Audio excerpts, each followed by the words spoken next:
சவால் விடும் எடப்பாடி பழனிசாமி, எதிர்த்து நிற்கும் அண்ணாமலை. பாஜக அதிமுக கூட்டணி தொடருமா? கூட்டணியில விரிசல் இருக்குமா? பாஜகவிலிருந்து அதிமுக வெளியேறுவதற்கு வாய்ப்புகள் இருக்கா? இதை பத்தி தான் இந்த செய்தி தொகுப்புல தெளிவா பார்க்க போறோம். நம்முடைய சேனலை முதல் முறையா பார்க்கறவங்களா இருந்தா சப்ஸ்கிரைப் பண்ணிட்டு பாருங்க. அப்படியே இந்த வீடியோக்கு ஒரு லைக்கை போட்டுட்டு உங்களுடைய மனதில் பட்ட கருத்துக்களை கமெண்ட் செக்ஷன்ல மறக்காம பதிவு பண்ணுங்க. பாஜக அதிமுக கூட்டணியாக ஆட்சியை பிடித்தாலும் கூட நாங்க தான் தனி பெரும்பான்மையோட ஆட்சியை அமைப்போம் அப்படின்னு எடப்பாடி பழனிசாமி சொல்றார். அவருக்கு ஆட்சி பிடிக்கிறதுல பெரிய பயம் வந்துச்சு எடப்பாடி பழனிசாமிக்கு. எங்க பாஜக அமைச்சரவையில இடம் கேட்டுடுவாங்களோ அப்படிங்கிற அந்த பயத்துல தனித்து தான் நாங்க ஆட்சி அமைப்போம் அப்படிங்கிறத அழுத்தம் திருத்தமாக சமீப காலமாக எடப்பாடி பழனிசாமி சொல்றாரு. ஏன் இதை எடப்பாடி பழனிசாமி சொல்றாரு அப்படின்னா, அமித்ஷா அவர்கள் தொடர்ந்து 2-3 முறை 4 முறைக்கு மேல கூட்டணி ஆட்சி தான் 2026 அமைப்போம் அப்படின்னு அமித்ஷா அவர்கள் திட்டவட்டமா சொல்றாரு. அதற்கு அண்ணாமலையும் அதை வரவேற்று பேசுறாரு. எங்க தலைவர் என்ன பேசுறாங்களோ எனக்கு கூட்டணி பிடிக்கலைங்க, பாஜகவில் அதிமுக கூட்டணி இணைந்தது எனக்கு பிடிக்கல, அது வேற விஷயம். ஆனால் டெல்லி தலைமை மோடி அவர்களோ அமித்ஷா அவர்களோ எங்க தலைவர்கள் என்ன சொன்னாங்களோ அதை நான் செய்தாக வேண்டும். நான் ஒரு தொண்டனாக அவருடைய கருத்துக்களுக்கு நான் கட்டுப்பட்டு ஆகணும், அவருடைய உத்தரவுக்கு நான் கட்டுப்பட்டு ஆகணும் அப்படிங்கிறதுல அண்ணாமலை தெளிவா இருக்கிறார். அதனால எடப்பாடி பழனிசாமிக்கு ஏதாவது சந்தேகம் இருந்தாலோ இல்ல ஏதாவது வேறு விதமான கேள்விகள் கருத்துக்கள் இருந்தாலோ அமித்ஷா கிட்ட கேளுங்க, இதை பத்தி அவரு தெளிவா விளக்குவாரு அப்படிங்கிற ஒரு ரூட்டையும் மாத்தி விடுறாரு அண்ணாமலை. இந்த இடத்துல என்ன நடக்குதுன்னா, அதிமுக பாஜக இருவரும் சேர்ந்து ஒரு மெகா கூட்டணியாக நினைக்கிறார் எடப்பாடி பழனிசாமி. இதை வெற்றி பெற்றால் தனித்து ஆட்சி பிடிப்போம், நாங்க தான் அதிமுக தான் ஆட்சி பிடிக்கும், அதிமுக சார்ந்தவர்கள் தான் அமைச்சர்களாக இருப்பார்கள், ஆட்சியில பங்கு அமைச்சர மந்திரி பதவி மந்திரி சபையில பங்கு வேணும் அப்படின்னு பாஜக தலைமை ரொம்ப தெளிவா செச்சு போட்டு காய் நகர்த்துறாங்க. இதை அறிந்து கொண்ட எடப்பாடி பழனிசாமி அதெல்லாம் வேலைக்கு ஆகாதுங்க, நாங்க தான் தனிப்பெருமையானோட ஆட்சியை பிடிப்போம் அப்படிங்கிறதுல எடப்பாடி பழனிசாமி அவர் ஒரு கணக்கு போறாரு. எடப்பாடி பழனிசாமி இன்னொரு விஷயத்தையும் சொல்றாரு. கூட்டணி அமைக்கிறதையும் கூட்டணி வேண்டும் வேண்டான்னு சொல்றதும் அதை நான் தான் முடிவெடுக்கணுங்கிற ஒரு வார்த்தையை முன்வைக்கிறாரு. அப்ப கூட்டணி அமைந்தது எடப்பாடி பழனிசாமி விருப்பத்தோட தான் நடந்ததா, இல்ல கூட்டணியில இருந்து என்டிஏ கூட்டணியிலிருந்து வெளியேறுவது ஒண்ணா எடப்பாடி பழனிசாமி விருப்பத்தோடு நடக்கலாம், மேபி நடக்கலாம். ஆனால் என்டிஏ கூட்டணியில அமித்ஷா அவர்கள் சென்னை எடப்பாடி பழனிசாமியை கன்வின்ஸ் பண்ணி ஒரு கட்டுப்படுத்தி கட்டுக்குள் கொண்டு சமாதானப்படுத்தி என்னென்னவோ சொல்லலாம், அதையெல்லாம் பண்ணி எடப்பாடி பழனிசாமியை என்டிஏ கூட்டணியில இணைத்து அமித்ஷா அவர்கள் சென்னையில அந்த கூட்டத்துல எடப்பாடி பழனிசாமி என்டிஏ கூட்டணியில அதிமுக இணைந்து விட்டது, நாங்க கூட்டணியோட 2026 சட்டமன்ற தேர்தலை சந்திக்க போறோம்ன்ற அறிவிப்பு வந்தது. அந்த நேரத்தில் எடப்பாடி பழனிசாமி முழு மனதோட அவருடைய ஒப்புதலோட நடைபெறவில்லைங்கிறது அது அவருக்கே தெரியும். வேற ஒரு நிர்பந்தம் அடிப்படையில அந்த கூட்டணி உருவானதுங்கிறது இது அனைவருக்கும் தெரிந்த விஷயம். ஆனால் இன்னைக்கு கூட்டணியில இருக்கணுமா இருக்கக்கூடாதா, கூட்டணி வேண்டுமா வேண்டாமாங்கிறது நான் முடிவெடுக்கக்கூடிய இடத்துல இருக்கிறேங்க அப்படின்னு எடப்பாடி பழனிசாமி இந்த சுற்றுப்பயணத்துல அவருடைய கருத்துக்களை முன்வைக்கிறார். அதனாலதான் அண்ணாமலை என்ன சொல்றாருன்னா, கூட்டணி ஆட்சி தாங்க, கூட்டணி அதிமுக பாஜக கூட்டணியில் எந்த விரிசலும் இல்லை, ஏன்னா எங்களுடைய டெல்லி தலைமை அமித்ஷா மோடி அவர்கள் சொல்லிட்டாங்க, அதன் பிறகு நான் பேசுறதுக்கு ஒண்ணு இல்லைங்க அப்படின்னு அவர் தரப்புல அண்ணாமலை தரப்புல எதிர்த்து நிற்கிறாரா அல்லது கூட்டணியை ஆதரிக்கிறாரா இல்லையா அப்படிங்கிறது தெளிவாக ஒரு விஷயத்த சொல்றாரு. டெல்லி தலைமை மோடி அமித்ஷா சொல்லிட்ட பிறகு இங்க கருத்து சொல்றதுக்கு ஒண்ணு இல்லைங்க அப்படிங்கிறதையும் தெளிவாக சொல்லிட்டு அவர் பாட்டு அமைதியா ஆகிறார். ஆனால் இங்க என்ன நடக்குது அப்படின்னா, நாளுக்கு நாள் எடப்பாடி பழனிசாமியினுடைய அந்த பதற்றம், அந்த நெருடல், இந்த சிக்கல், பயம் ஏன் வருது அப்படின்னா, ஒருவேளை பாஜக அதிமுக நம்முடைய கூட்டணி வெற்றி பெற்று விட்டால் ஆட்சியில பங்கு கேட்பாங்க, அமைச்சரவையில பங்கு கேட்பாங்க, நம்ம என்ன செய்யறது அப்படின்னு எடப்பாடி பழனிசாமி ஒரு அடுத்த கட்ட முடிவெடுப்பதற்காக பல்வேறு கட்ட யோசனைகள்ல ஒருவேளை கூட்டணியை மாற்றலாமா, இல்ல நம்ம வெளியேறி போய் நம்ம கூட்டணிக்கு அதாவது நம்ம தலைமையில ஒரு கூட்டணி அமைத்து அதுல தாவேக்காவை வர வைக்கலாமா அப்படிங்கிற பல்வேறு காய் நகர்த்தல்களும் தாவேக்காவுடன் எடப்பாடி பழனிசாமி தொடர்ந்து கூட்டணி பேச்சுவார்த்தையில் ஈடுபட்டு கொண்டிருக்கிறாருங்கிற செய்தியை இப்ப பரவலாக பெரிய அளவில் பேசப்படக்கூடிய ஒரு பேசுபொருளாக இருக்கு. இங்க நம்ம ஒரு விஷயத்த தீவிரமாகவும் உன்னிப்பாகவும் நுணுக்கமாகவும் கவனிக்க வேண்டிய ஒரு விஷயம் அப்படின்னா, அதிமுகவை பொறுத்த வரைக்கும் இன்றைக்கு இருக்கிற கள நிலவரம், அதாவது எம்ஜிஆர் அவர்கள் இருந்த காலகட்டத்துல, ஜெயலலிதா அவர்கள் இருந்த காலகட்டத்துல 40% வாக்குகளுக்கு மேல் தக்க வைத்துக் கொண்டிருந்தார்கள். தொண்டர்களையும் சரி பொதுமக்களையும் சரி கட்சிக்குள் கவர்ந்து மிகப்பெரிய ஒரு பலத்தோட வைத்துட்டு இருந்த அந்த இரு ஆளுமைகள் இருந்த காலகட்டம் என்பது வேறு. ஆனால் இன்றைக்கு தலைவர்கள் எல்லாம் மாறி இருக்கிறாங்க. எடப்பாடி பழனிசாமி தலைமையின் கீழ் இன்னைக்கு அதிமுக இருக்கின்ற போது இன்னைக்கு நிதர்சனமான கள நிலவரம் அப்படின்னா, அதிமுக இன்னைக்கு 19 இருந்து 21% வாக்குகள் தான் இன்னைக்கு அதிமுகவுக்கு இருக்குது அப்படிங்கிறத நம்மளால முதல்ல புரிஞ்சுக்கணும். அதே வேளையில இன்னைக்கு அண்ணாமலை தரப்புல, அதாவது பாஜக தரப்புல என்ன யோசிக்கிறாங்க அப்படின்னா, அண்ணாமலை மாநில தலைவராக வருவதற்கு முன்பு தமிழகத்துல பாஜக, அதாவது தமிழக பாஜக தலைவர்கள் முன்னாடி தமிழிசை சவுந்தரராஜன் இருந்தாங்க, எல் முருகன் இருந்தாரு, மற்ற மூத்த தலைவர்கள்லாம் இருந்தாங்க. அந்த நேரத்துல எல்லாம் பாஜக தமிழ்நாட்டுல பெரிய அளவுல வளர்ச்சி கிடையாது. அப்போ 1%, 2%, 3%, கிட்டத்தட்ட ஒரு 5% நெருக்கி கொண்டு வந்தார்கள். ஆனால் பெரிய அளவுல வளர்ச்சி இல்லை. தமிழ்நாட்டுல மக்கள் மத்தியிலும் சரி தொண்டர்கள் மத்தியிலும் சரி மிகப்பெரிய வரவேற்பு இல்லை.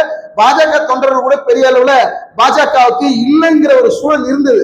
ஆனால் கள நிலவரம் எப்படி மாறியது அப்படின்னா, கடந்த 3 ஆண்டுகளுக்கு மேலாக, அதாவது பாஜகனுடைய தமிழ்நாடு மாநில தலைவராக அண்ணாமலை பொறுப்பேற்ற பிறகு அவருடைய சூறாவளி சுற்றுப்பயணம், நடைபயணம், மக்களை சந்திக்கிறது, தொண்டர்கள் சந்திக்கிறது, பல்வேறு நிகழ்ச்சிகள்ல அண்ணாமலைக்கு கூடிய அந்த கூட்டம், அந்த இளைஞர்களுடைய ஆர்ப்பரிப்பு, தொண்டர்கள் மத்தியில மிகப்பெரிய ஒரு எழுச்சி, இது எல்லாம் ஒரு பெரிய கணக்கிட்டு நம்ம பார்த்தோம் அப்படின்னா, இன்னைக்கு பாஜகவுக்கு கிட்டத்தட்ட 11% இருந்து 14% வாக்குகள் இன்னைக்கு பாஜகவுக்கு இருந்து, குறைந்தது 9.5% இருந்து 13% வாக்குகள் பாஜகவுக்கு இன்னைக்கு ஆதரவுல இருக்கிறாங்க அப்படிங்கிறத நம்மளால புரிந்து கொள்ள முடிகிறது. இப்ப எடப்பாடி பழனிசாமி அதிமுக பாஜக கூட்டணியில இன்னைக்கு 19% இருந்து 19 இருந்து 21% அதிமுக வாக்கு வங்கி வைத்துக் கொண்டு பாஜகவுல இன்னைக்கு பாத்தீங்கன்னாக்கா 11% வச்சுங்க. இப்ப கூட்டினா கூட கிட்டத்தட்ட எவ்வளவு வந்தது, ஒரு 30-31% வாக்குகள் வருது. அப்ப மீண்டும் இன்னும் சதவீதங்கள் இன்னைக்கு ஒரு ஆட்சியை பிடிக்கணும், தமிழ்நாட்டில் ஒரு ஆட்சியை பிடிக்கணும்னா 40% மேல் தேவைப்படுகிற ஒரு சூழல் இருக்கு.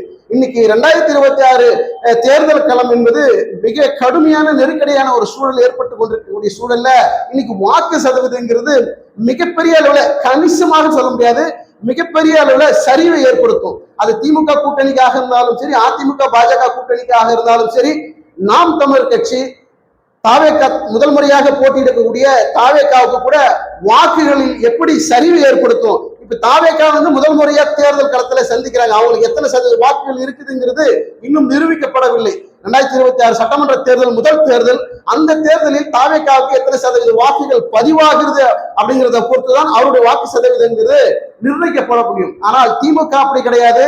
பாஜக, அதிமுக, நாம் தமிழர் கட்சி இவர்கள் ஆல்ரெடி இவர்களுக்கு என்ன ஓட் பேங்க் இருக்குது அப்படிங்கிறது நமக்கு ஓரளவுக்கு தெரியும். ஓரளவுக்கு என்பதை விட தெளிவாகவே தெரியும். அப்படி இருக்கிற சூழல்ல இன்னைக்கு தமிழ்நாட்டுல 2026 சட்டமன்ற தேர்தல்ல ஆட்சி அமைக்கணும் அப்படின்னா 41% இருந்து 43% வாக்குகளை எந்த கூட்டணி பெறுகிறதோ அந்த கூட்டணி தான் வெற்றியாக மாற முடியும், ஆட்சியை பிடிக்க முடியுங்கிறதா இன்னைக்கு நிதர்சனமான அரசியல் கள நிலவரமாக இருக்கிறது.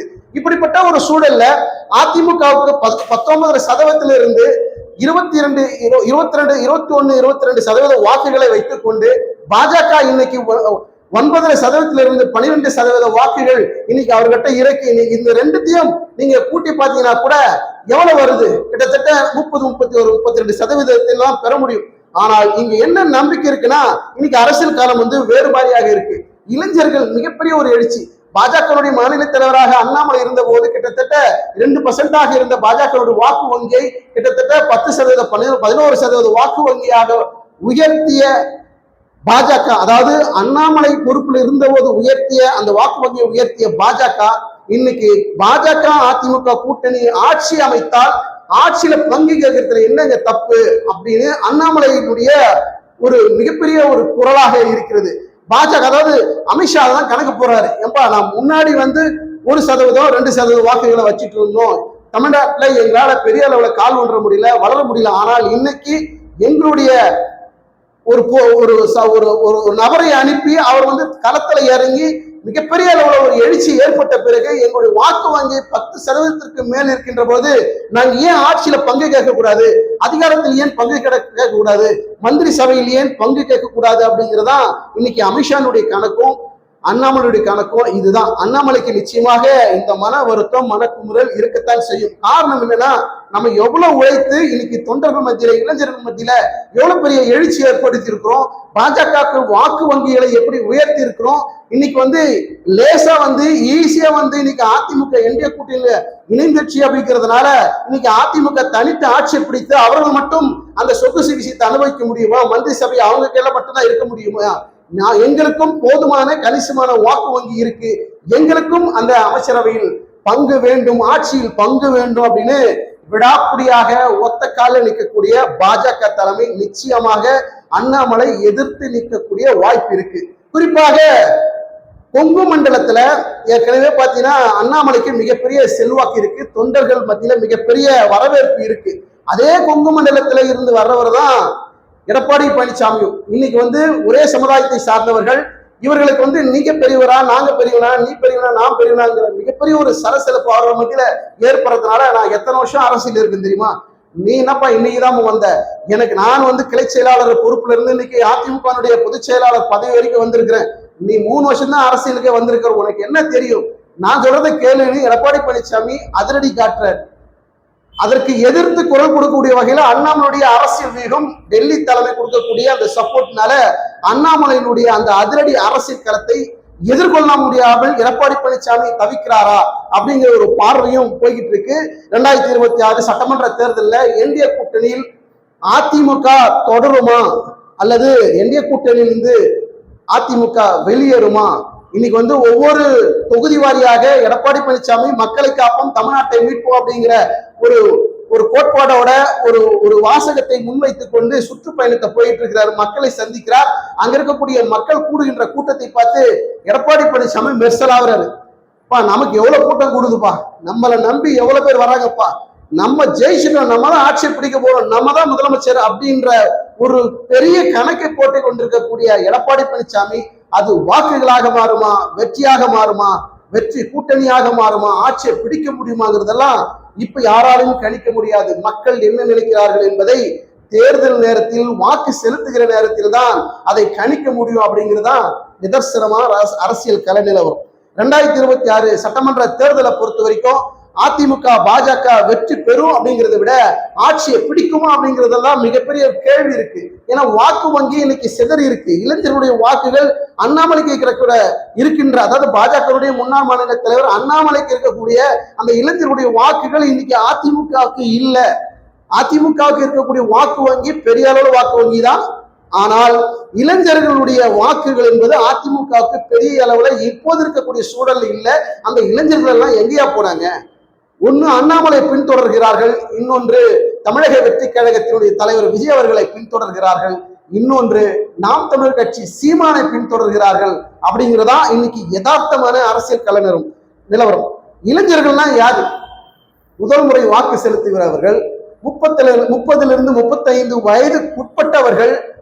நான் சொன்ன மாதிரி அண்ணாமலை, சீமான், விஜய், இப்படி முக்கோண வடிவில் அவருடைய வாக்குகள் சிதறி இருக்கிறது. வாக்குகள் அவரவர்களுக்கு பிரித்து வைத்து தக்க வைத்துக் கொண்டிருக்கிறார்கள். குறிப்பாக பெண்களுடைய வாக்குகளை விஜய் அவர்கள் தக்க வைத்துக் கொண்டிருக்கிறார் அப்படிங்கிறத நம்மளால புரிந்து கொள்ள முடிகிறது. இப்ப திமுக கூட்டணியில் இருக்கக்கூடிய தோழமை கட்சிகள் இன்னைக்கு அதிமுக இருக்கக்கூடிய தொண்டர்கள் யார் அப்படின்னு பாத்தீங்கன்னா, வாக்காளர்கள் யார் அப்படின்னு பாத்தீங்கன்னா 40 வயதை தாண்டியவர்கள், 45 50 55, அதாவது பாரம்பரியமாக அதிமுகவை நேசிக்கிறவர்கள், எம்ஜிஆர் ஜெயலலிதா காலத்திலிருந்து அதிமுகவை நேசிக்கிறவர்கள்.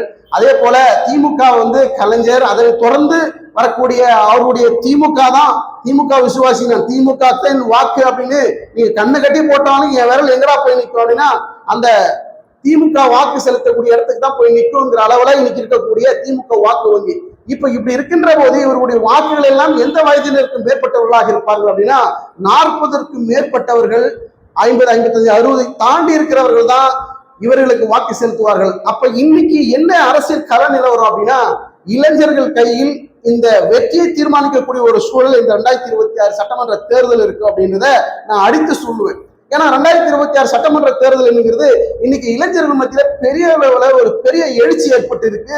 அரசியலை உற்று நோக்கக்கூடிய இன்றைய இளைஞர்கள் யாரை தேர்ந்தெடுப்பது, நமக்கு எந்த தலைவன் வேண்டும், மக்கள் நலனுக்காக யார் உழைக்கிறார்கள் அப்படிங்கிறது இளைஞர்கள் குறிப்பா நீங்க ஒரு 10 ஆண்டுகளுக்கு முன்பு பாத்தீங்கன்னா இளைஞர்கள் மத்தியில ஒரு அரசியல் எழுச்சி கிடையாது, அரசியல் புரிதல் கிடையாது. ஆனால் இன்று அப்படி கிடையாது.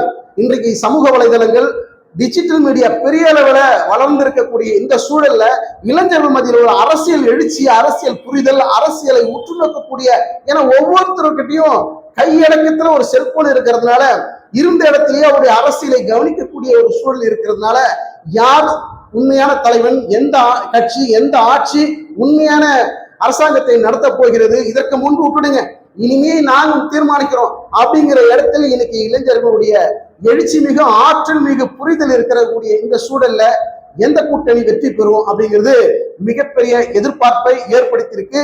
2026 சட்டமன்ற தேர்தலில் பாஜக, அதாவது என்டிஏ கூட்டணியில் அதிமுக தேர்தல் வரைக்கும் தொடருமாங்கிறதே மிகப்பெரிய கேள்விக்குறியாக இருக்கு. ஆனால் என்டிஏ கூட்டணியில அதிமுக இருக்கிறது வேணுமா வேணாவா அப்படின்னு அண்ணாமலையால முடிவெடுக்க முடியல. ஆனா அண்ணாமலைக்கு விருப்பம் கிடையாது. ஆனால் அது அவர் சொல்றது என்ன அப்படின்னா, டெல்லி தலைமை அமித்ஷா மோடி அவர்கள் சொன்னதுதான், அவர்கள் என்ன சொன்னார்களோ அதுதான் என் வேத வாக்கு, இதை மீறி நான் எந்தையும் மாற்றி பேச முடியாதுங்க, ஆனால் எனக்கு கூட்டணி பிடிக்கல அப்படிங்கிறதையும் தெளிவுபட பேசுறத நம்மளால பார்க்க முடிகிறது. இப்படி இருக்கக்கூடிய இந்த நெருடல்ல எடப்பாடி பழனிசாமி விடக்கூடிய அந்த சவால்ல அண்ணாமலை அவர்கள் எதிர்த்து நிற்கிறார். இந்த கூட்டணி தொடருமா, வெற்றி கூட்டணியாக மாறுமா, அதிமுக பாஜக ஒன்றாக இணைந்து ஆட்சியை பிடித்தாலும் தனி பெருமையாண்மையோடு தான் நாங்கள் ஆட்சியை அமைப்போம் அப்படின்னு எடப்பாடி பழனிசாமி சொல்றது நடக்குமா? மந்திரி சபையில பாஜக இடம் கேட்கிறாங்க, அவர்களுக்கு இந்த வாய்ப்புகளை எடப்பாடி பழனிசாமி வழங்குகிறோங்கிற உத்தரவாதத்தை கொடுத்து மீண்டும் என்டிஏ கூட்டணியிலே தொடர போகிறாரா அப்படிங்கிறது மிகப்பெரிய கேள்வி எழுந்து கொண்டிருக்கக்கூடிய பரபரப்பு சூழல் இருக்குது. இப்ப ஒருவேளை என்டிஏ கூட்டணியில பாஜக, அதாவது அமித்ஷா அவர்களோ, மோடி அவர்களோ, அண்ணாமலை அவர்களோ 2026 சட்டமன்ற தேர்தலில் என்டிஏ கூட்டணி நம்ம வெற்றி பெற்றால் ஆட்சியில பங்கு, அமைச்சரவையில பங்குன்னு கேட்கிறாங்க. அதெல்லாம் முடியாதுங்க, அதற்கு வாய்ப்பே இல்லைன்னு எடப்பாடி பழனிசாமி சொல்றாரு. ஒருவேளை இவங்களுக்குள்ள சமரசம் ஏற்படாமல் என்டிஏ கூட்டணியிலிருந்து அதிமுக ஒருவேளை வெளியேறுகிறது என்று வைத்துக் கொள்வோம். அப்ப அவர் வெளியேறினா இவர் ஒரு கூட்டணியை அமைக்கணும். இப்போ ஒரு எடப்பாடி பழனிசாமி தலைமையில ஒரு கூட்டணி அமைக்கணும்னா ஒரே ஆப்ஷன் தான், அது வெளியில் இருக்கக்கூடிய தமிழக வெற்றி கழகம். என்டிஏ கூட்டணியிலிருந்து எப்ப வெளியேறுவாரு? தமிழக வெற்றி கழகம் விஜய் அவர்கள் சரியான உத்தரவாதம், ஒரு முடிவு, இறுதியான முடிவை எடப்பாடி பழனிசாமிக்கு சொன்னால் கொடுத்தால் மட்டும்தான் என்டிஏ கூட்டணி எடப்பாடி பழனிசாமியால் வெளிவர முடியும். சும்மா பொதுவா இதை போற போக்குல என்டிஏ கூட்டணி வெளியேறி போயிட்டு தனியா நடுரோட்டில் நிற்க முடியாது எடப்பாடி பழனிசாமியால. விஜய் அவர்கள் சரி வாங்க நம்ம கூட்டணி அமைப்போம், ஒரு மெகா கூட்டணி உருவாக்குவோம், வெற்றி பெறுவோம், ஆட்சி பிடிப்போம். ஆட்சியும் ஏற்கனவே தமிழக வெற்றி கழகத்தின் தலைவர் விஜய் அவர்கள் முதல் மாநில மாநாட்டில் ஆட்சியிலும் பங்கு, அதிகாரத்திலும் பங்குன்னு விஜய் அவர்கள் சொல்லிட்டாரு. அதே கோட்பாடோட, அதே குறிக்கோளோட தான் எடப்பாடி பழனிசாமி என்டிஏ கூட்டணி வெளிவந்தா கூட, அதிமுக தாவேக கூட்டணி அமைந்தால் கூட விஜய் அவர்கள் ஒரு விஷயத்தை அங்க முன்வைப்பாரு, ஆட்சியிலும் பங்கு, அதிகாரத்திலும் பங்குன்னு சொன்னவர். இந்த கூட்டணி ஏற்பட்டாலும் கூட விஜய் அவர்கள் அதிகாரத்தில் பங்கு கேட்க வாய்ப்பு உண்டு. இதுதான் கள நிலவரம். அப்படி இருக்கிற பட்சத்துல பாஜக என்டிஏ கூட்டணி அதிமுக இருக்கும் போது அங்க அமைச்சர் பதவி, ஆட்சியில பங்குக்கு இடமில்லைன்னு சொல்லக்கூடிய எடப்பாடி பழனிசாமி என்டிஏ கூட்டணி வெளியே வந்து தாவேக்காவில மட்டும் நான் தான் தனிப்பெருமையோட ஆட்சி அமைப்பு அங்க சொல்லுவாரா? விஜய் அவர்கள் ஆட்சியிலும் பங்கு, அதிகாரத்திலும் பங்குன்னு சொல்லிய பிறகும் நான் தான் ஆட்சி இப்படி அமைக்க போறேன், என் தலைமையில தான் ஆட்சி, யாருக்கும் ஆட்சியில பங்கு இல்லைங்கன்னு சொன்னா விஜய் அவர்கள் வருவாரா? இதுக்கு தான் விஜய் அவர்கள் கட்சி தொடங்கி இருக்கிறாரா அப்படிங்கிற கேள்வி பெரிய அளவுல எழுந்து கொண்டிருக்கிறது. என்ன நடக்க போகிறது அப்படிங்கிறத பொறுத்திருந்து பார்க்கலாம். எடப்பாடி பழனிசாமி நாங்கள் ஒன்றும் ஏமாளி கிடையாதுங்க அப்படின்னு எடப்பாடி பழனிசாமி அந்த சுற்றுப்பயணத்துல சொல்றாரு.